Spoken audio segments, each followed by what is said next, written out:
So today I want to talk about a story I found that involves a woman in a relationship with a super successful man that she says is frugal, but I'm going to call a spade and say he's cheap. I want to share this story because despite women making an average of 70 cents to every man's dollar, women contribute 30% more into household needs than men. This is another insidious way women are cheated out of financial security, and this story is a prime example of how men with a lot of money do this. This story in particular is triggering for me because a lot of the millionaire men I know are exactly like this man, especially the older ones. So I'm going to read the story, add some commentary in between, and then my ultimate thoughts on the back end. This woman asks, would I be the asshole for calling off a wedding because my fiance is extremely frugal? I met my fiance 3 years ago, shortly after he'd come out of an abusive 2-year marriage. One of her main sources for the abuse was financial. She bled him dry, made him buy expensive jewelry only to give it away or break it after an argument. Designer shoes, clothes, big house cars, Caribbean trips, you name it, she made him pay for it. She also took him to the cleaners in the divorce. However, my fiance is very well off. He makes very close to 7 figures and on top of that inherited a few millions from his grandfather. His parents also gifted him and his siblings a few cool million. So yes, while the financial abuse was bad, he didn't suffer financially from those hits. He has more money than he'll ever need. So last year I moved into his house, but I split the bills and buy groceries. Of course, I pay for my own extras like clothing and jewelry, and I have a good job and can take care of myself. However, things have been taking a turn for the worse lately and I feel miserable. His house was empty when I moved in, and he had hand-me-down furniture and maybe 3 forks and 2 knives. He also had no curtains and no decorations.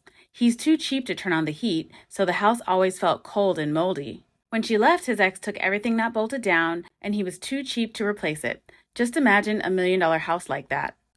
I am grateful to be able to live in his house, and it's something I could never afford myself. However, I didn't want to live in squalor. So I bought kitchen supplies and some furniture. This is when I realized I was dipping into my savings all the time to furnish and make his home livable, while he was contributing nothing. I even looked into curtains, but they're so expensive. His house has so many windows, it's crazy. I didn't want to pay for this anymore. I told him I needed a fund to furnish his house and he blew up at me, saying that I was just with him for his money. I pointed out all the money I'd spent on the house, including his gifts and the trips because he pays for nothing ever. Which he says is because he wants to be sure I'm not in it for the money.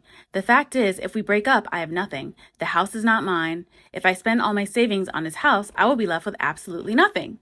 He wants a prenup, and I'm fine with that, but I can't help but feel used. Next to that, I'm jealous of his ex-wife. I feel like she got treated to everything, while all I get is neglect. He proposed to her on a cruise with a $10,000 white gold diamond ring. For my proposal, I got the rhodium-plated Swarovski stuff that maybe cost $100. The proposal was at a picnic in the park I organized, paid groceries for, and slaved in the kitchen for. I almost said no out of pure disappointment. However, I'm afraid to bring it up and to be called a gold digger. I don't want to be funding a millionaire's lifestyle. He loves everything as long as I pay for it. As soon as he has to pay, it's frivolous, unnecessary. I can live like a poor person by myself. At least the fact that there are literally millions of dollars lying around doesn't hang over me to bum me out. However, if I'm investing only my cash, I would like to pay for a lifestyle that fits more of my needs. So would I be the asshole for calling off the wedding purely for financial reasons? Because I love this man, but I can't get the thought of our cheap wedding contrasting to his ex's expensive extravaganza. Will our future kids be able to have some luxuries, or only if I pay for it? What if I ever become a stay-at-home mom? Will I have to beg to put the heating on? So just some notes. The OOP says, I know the abuse is not made up. His family and friends told me separate stories of the abuse that they witnessed. Not only did I confirm it, it showed me that she was way more terrible than I originally thought, like stealing heirloom jewelry from his grandpa with Alzheimer's right after she was widowed and pretending she was gifted these things even though everyone knew that she hated her guts. I did not realize or see he is doing the same to me as she was to him, and he is subconsciously punishing me for what was done to him. I'm not trying to force a lifestyle on him where he was previously happy. He told me prior to moving in that he left his house like this because he was depressed after his wife took everything, even the curtains, and that it makes him sad and he wants a cozy home. He just didn't know where to start. I'm not asking for designer furniture. IKEA all the way, and I have refurbished secondhand furniture myself. I am actually pretty thrifty. His house is actually paid off thanks to his granddad, and he isn't actually spending much on utilities either because his house is very well insulated and has solar panels. It's weird to see how cheap being rich actually is. I see where my jealousy over his ex and her lifestyle may have triggered some people. Let me explain. A $10,000 ring is insane and stupid to me. I do not want that because I would fear losing it every day. I don't need an over-the-top wedding. However, it almost feels like for her, he put in effort. He wanted to give her what made her happy. Put a lot of effort and thought into it. And with me, it almost feels like he wants to prove how little he can give me. I called one of his siblings I'm pretty close with and told her everything. She was not surprised, but mostly sad about how unhappy he'd been making me. She told me that from the beginning of our relationship, he had this idea that I was out of his league, that he struggled to understand why I wanted to be with him and probably thought it must be for his money. She told me she'd already had a past conversation with him about treating me better, and she'd been furious about the proposal. This information confused me a little. I was a little hurt that she'd never discussed any of this with me before, but she thought it was none of her business. She also explained how she and her husband organized their finances because he also doesn't have as much as her. I took this opportunity to pack a bag. I haven't found a place yet, but I am going to stay with my parents in the meantime. I made up my mind that I want at least 6 months apart to get myself in order. Before we started the discussion, I made sure my stuff was in the car because honestly, I had no idea how the conversation was going to go. So I waited for him to come home. He was pretty late, but I didn't want to go to sleep another night with this hanging over my head. Pretending I was fine while I was contemplating all of this was eating me up. I even wrote down everything I wanted to say. I'd never been this scared before. I didn't want to hurt him, and I didn't know how he would react. I opened with the fact that I was moving out and that I wanted to pause our engagement. He was very quiet and just sat down. I told him he really hurt me by calling me a gold digger and that I was done walking on eggshells and feeling guilty for wanting basic things. I told him I was unhappy and felt neglected. I also told him that after 3 years of me showing up for him, if he still thinks that I'm in it for the money, that it's not going to happen. He was quiet and didn't say anything. I told him that the constant comparison to his ex was unhealthy and unfair to me, that punishing me for her sins was abusive. I told him comparing her to me triggered me into comparing myself to her. It made me feel like she was worth more than me because he would do nice things for her while she was ungrateful the entire time and never once did nice things for me. And all the while, I just had to be grateful for the pleasure of picking up the bill. I told him that he's not ready for marriage, that I dreaded having kids with him and living like this, that I didn't trust he would take care of me if I would become a stay-at-home mom. And at that point, I just straight up called him abusive and a user. I was getting pretty angry saying all of this out loud, losing my composure and script a little bit. He remained quiet with almost no emotion on his face. I stayed quiet, but nothing came out, so I decided that I would just leave. Only when I got up to go, he said, "Please don't go." He asked me if I was pausing the wedding or calling it off. He wanted to know if it was over or if he still had a shot. I told him I wanted out of this house. I honestly don't want to live in him and his ex's palace of sadness anymore. I needed him to go to therapy, especially financial therapy. I needed a separation and told him I was open to couples counseling if he went to individual therapy. He begged me not to do the separation, but honestly, I really wanted it. I just told him to think about it, and I left him. He was finally showing some emotion and was crying at this point. He sent me a very long text somewhere in the AM, told me he was a wreck and couldn't sleep. He made all kinds of promises. He would go into therapy, sell his house, buy a smaller one, and make sure I am taken care of whatever happens. He said that he would help me decorate and that we'll make it a home together. He again asked me to please come home, but to me, it doesn't feel like home there anyway. I feel very empty and tired and slept most of the day. I feel guilty, but also a bit relieved, if that makes sense. I don't know if I actually want to come back if he does all that. I don't know. I'm a little unsteady right now and need some time to process. I will go back for the kitchen supplies and my TV. I won't take anything else, including the furniture, which is the main reason I was unwilling to buy everything in the first place. His house is huge, and all the furniture, including the house, is huge, so I can't take it. My blood is boiling, guys. This is super triggering for me. When he talked about his vision for our wedding, it was actually cheaper than my cousin's, who's struggling financially. I can't help but feel he wants to demonstrate how cheap he can get away with treating me. We're almost talking about washing paper plates at this moment. Yes, we've discussed selling the mansion he really doesn't need and moving to a more modest house, especially knowing this is the house his ex picked, but he doesn't want to do that. He loves this house, but I feel really intimidated living in a house I could never afford, and it has so many large windows. I haven't spoken to him yet about pausing the marriage, but counseling is a must. I'm already looking for therapy. I realized I might indeed be too much of a people pleaser since I allowed him to control me with the ghost of his ex. I also am going to separate for a while. I'm currently looking at rentals so I can get some space. Okay, she posted an update 4 days later. She says, I hope this update makes sense because I'm very confused and not really doing that well at the moment. Well, Reddit, you changed my life. Thank you so much for all your ideas and insights. Honestly, I don't think I would have had the courage to do what I did without you guys. I went to therapy and took the day off just to get my racing mind to calm. Therapy has confirmed most of the things you guys suspected. I am a people pleaser. I wanted to save him and internalize the idea that any effort from him or penny he spends on me makes me a gold digger. I will have weekly therapy sessions now to work on me. I also realized I never would have taken this treatment from any of my other exes, even though I made more than them. I realized the idea that I had to prove myself worthy of being with a millionaire got into my head pretty early on. Okay, guys, let's take a quick break. So as I said before, this is extremely triggering for me because this is how so many women get swindled and used by these men with money. They want to be seen as a prize to be earned while offering very little in their relationships. And the best way to tell if a man is cheap is if he constantly talks about gold diggers. It does not matter whether or not he doesn't have money or he has a lot of money. That is a sign that whatever they have, they are not planning to spend it on you, friend. And this is another reason why millionaires and wealthier men are some of the biggest love bombers and future fakers, because it seems like they have the means to actually do all the things that they promise you. And while you're trying to prove it to them that you're worthy of it, they are getting your labor, your love, and like making you work for all of the possibilities. And that's why these men are some of the biggest grifters with women, okay? And I will say that there are a lot of millionaires, especially the older ones, that are super, super, super cheap. So watch out. And this is why there's that common saying that if you marry a rich man, you'll be working the rest of your life to earn every penny. Trust me, men like this are not worth your time or energy. After experiencing this, I would rather work a minimum wage job for the rest of my life and be single, because I swear, like once you've experienced it, there's nothing more traumatizing than this. Because at least if you're working that minimum wage job and you're living on your own, you'll have your health intact. Men like this take away from your health and vitality and your youth. And these are things in life that are priceless. Do not let them suck you dry for free. Okay, so she then posts again a month later. She says, hi, everybody. Let me just say I am overwhelmed by the number of people really caring about me and asking for updates.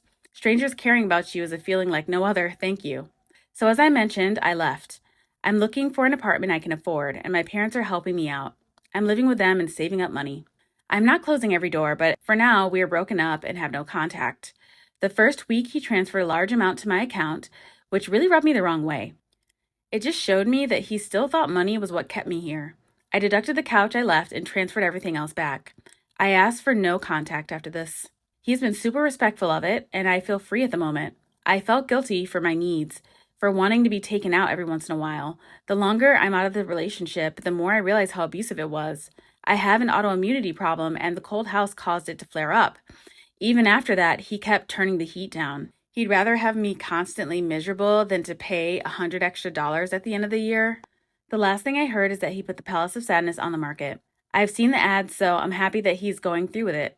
I heard from his sister that he's in therapy, and I'm happy for that, and I hope he keeps that up. He's keeping his promises so far, but I need to see real change. And even then, I really don't know. I'm building my own life by myself, thinking about getting a puppy. If I give him another shot, it'd have to start completely from scratch. In the meantime, I'm going to start dating again and take it slow. Therapy was a really good idea. I now know I was just bringing this on myself as a people pleaser, and I was essentially a savior, wanting this man to be happy so badly I lost myself. Never again. Okay, so a couple questions. Somebody asked if she'd previously communicated her feelings before ending it, and she said that she did multiple times. She said, I had a few breakdowns where I told him I was unhappy, especially when my autoimmunity disease kicked into high gear, and I told him I was done being cold. Then the discussion started about what is cold, and I had to negotiate a temperature setting he was okay with. He would still turn it down behind my back. OP says that the curtains were just the last straw for her because he was giddy and happy about all the other changes that she'd made in the house with her money, and he blew up at her just for asking for that one little pitch-in from him. And she says, what kind of gold digger pays for everything for 3 years? If I was one, I was really bad at it. OP then updates again a couple months later. She says, "Thank you for everyone reaching out to me. I've closed on a little apartment and got a puppy. After being in a home where I was truly loved, my parents, I realized how sad, cold, and alone I'd been. After such a long period of time, I had gone blind to a lot of things. Blind to a comfortable home temperature, comfortable thinking about every penny spent, feeling guilty for buying a dress I wanted for so long that was finally on sale, feeling entitled for wanting date nights, being treated as less than sometimes. I started to think about what makes me happy: travel, dressing up to go to nice restaurants, throwing dinner parties and entertaining people, thinking about Christmas gifts 6 months in advance, having a cozy house. I realized just how much he'd taken from me with one little sentence. I now know that abusers are not per definition bad people, but he is broken and has trauma, which I have no time or energy for. He got free from his abuse and decided to become the abuser.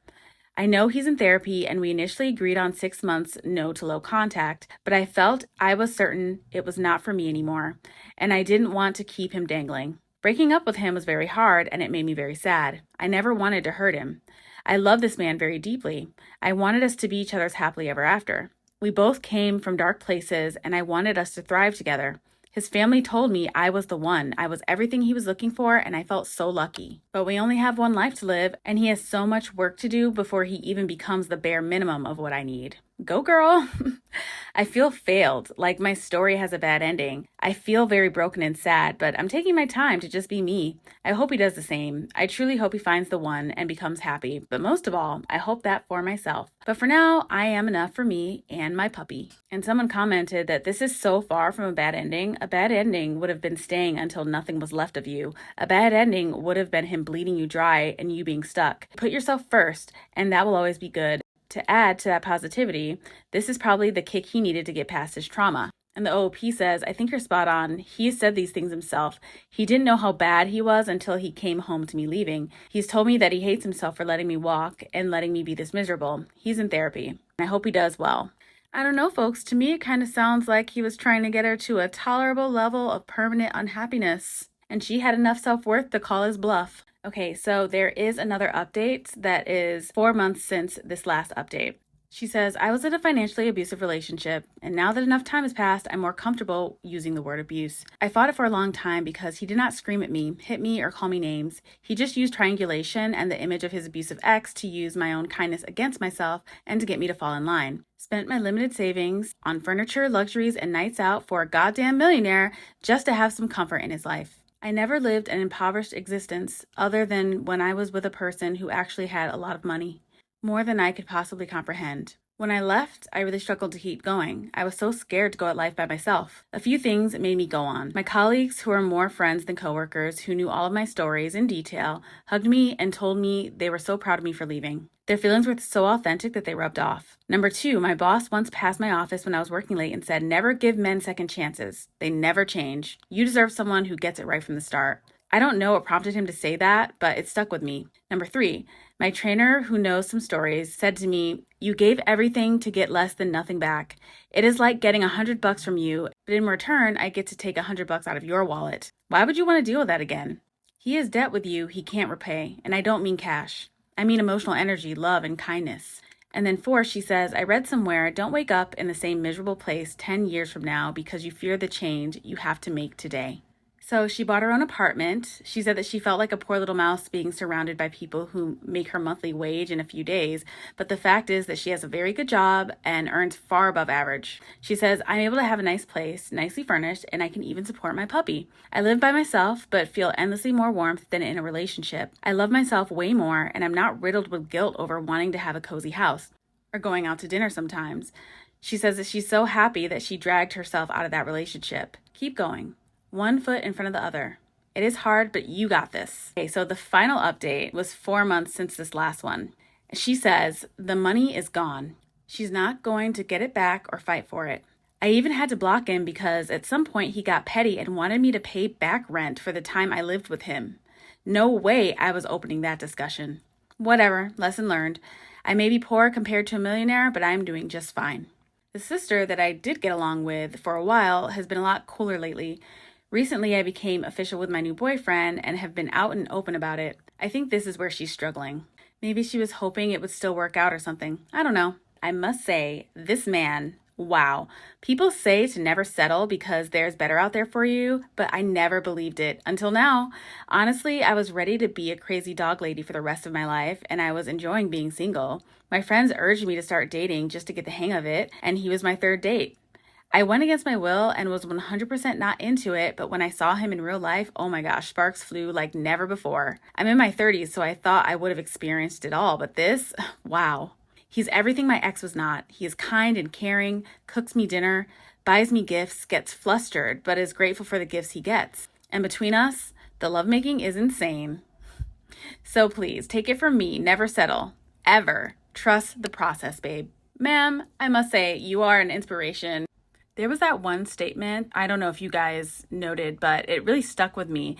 It's when she said, I never lived an impoverished existence other than when I was with a person who had a lot of money. And this is so true in many different respects. It doesn't matter how much money someone has, they're not filling your cup, you're always going to be emotionally empty. And life is way too short to live that way. And also notice that she said that like every aspect of her life pretty much improved, including the lovemaking.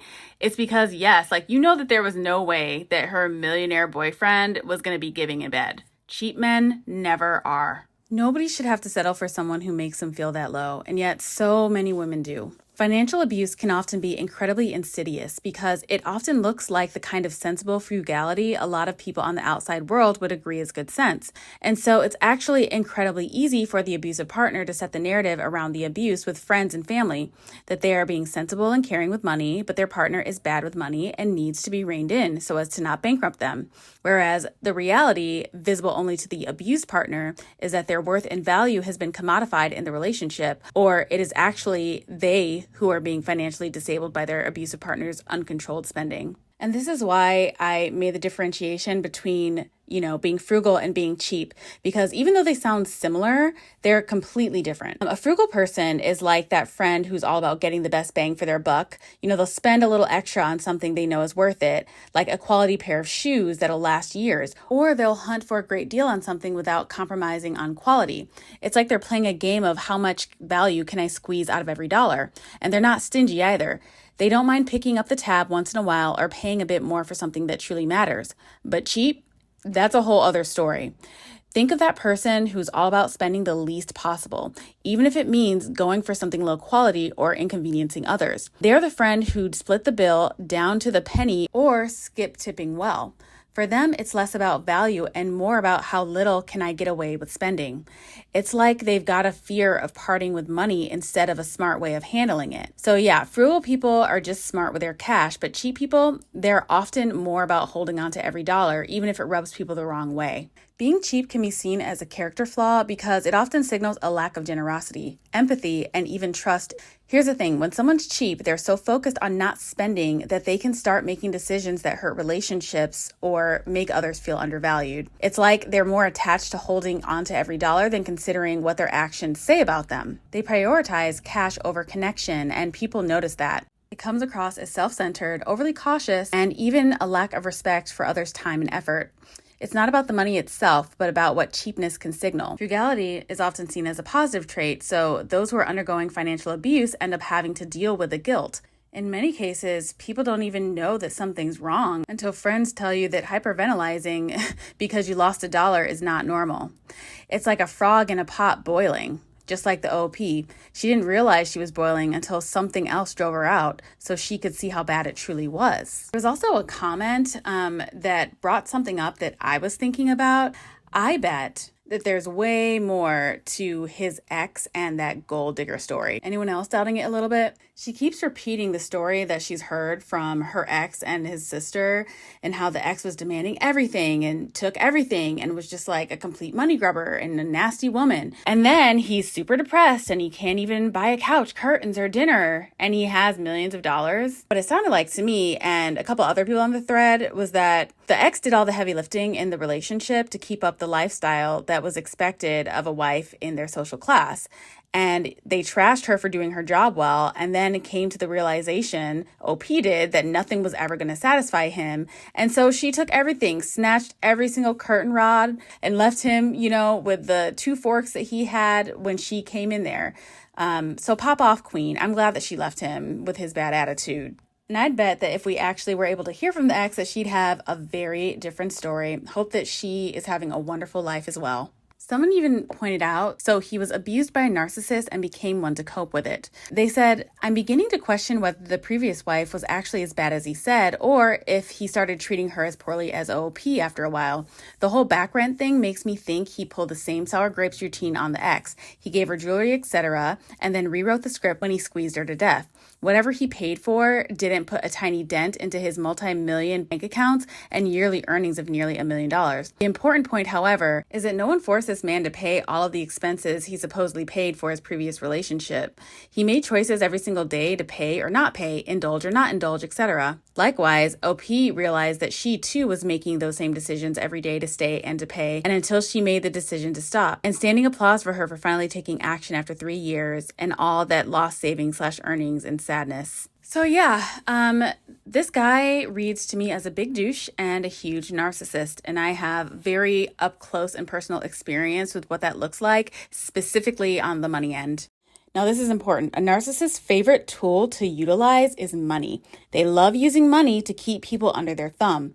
It's their ultimate power play. They weaponize their spending or lack thereof as a means to control. First, they make people depend on them financially in some way. In this instance, it's with having the woman move into his house. And this is another reason why they say don't move in with a man, to get a separate place for yourselves. But they like to make people depend on them, be it a partner, family member, or a friend, because that way everyone's stuck walking on eggshells. It's all about the you need me vibe. They live for that stuff.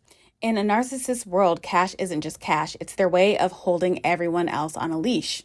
Oh, and a cheap narcissist withholding funds, that's their go-to move for keeping a spouse under control.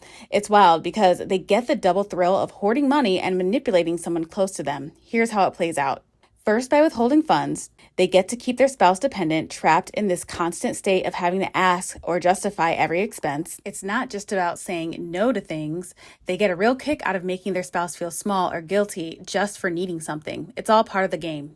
Then let's be real. A cheap narcissist loves an excuse to not spend money on others, even on their spouse. They see withholding as a power move, not stinginess. It's like they convince themselves they're being responsible, but really they're just using money to assert dominance. When a spouse is forced to justify every dollar, they end up second-guessing themselves constantly exactly what the narcissist wants. And the cherry on top, the cheap narcissist can spin it to make themselves look like the victim. If the spouse ever speaks up on it, the narcissist can go, oh, I'm just being cautious with our money, or you're the one who's too demanding. It's classic manipulation, shifting the blame so they always come out looking like the reasonable one. So really, for a cheap narcissist, withholding money is the ultimate trick. It feeds their need for control, keeps their spouse feeling powerless, and, of course, lets them hold onto every cent in the process. But fortunately for this OP, she is free from that reality.